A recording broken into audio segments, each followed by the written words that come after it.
देश के सर्वत्र लोकप्रिय नेता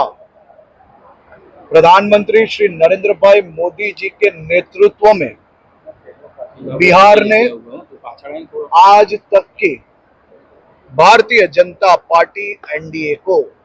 सबसे बड़ी जीत के लिए आगे बढ़ते हुए नजर आ रहे हैं। खास तौर पे कश्मीर से लेके कन्याकुमारी, देश के हर राज्य, हर इकाइयों पे मोदी जी द्वारा विकास की राजनीति को एक नई दिशा जो दी है, उसको लेके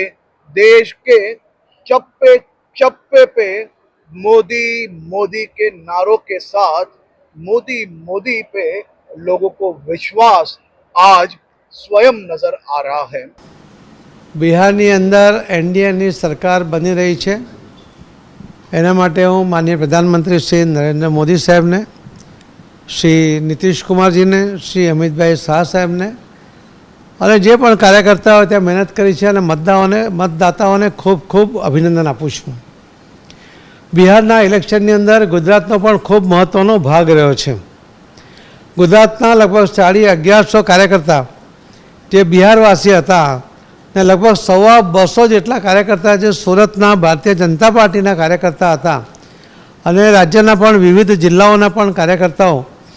એમણે પણ ત્યાં જઈને એક મહિનો સુધી મહેનત કરી છે। પહેલીવાર ઓલપાડ વિધાનસભા, 84 વિધાનસભા, મજૂરા વિધાનસભા, કચ્છ, બરોડા, કર્ણાટક આ બધી જ વિધાનસભામાંથી જે ત્યાં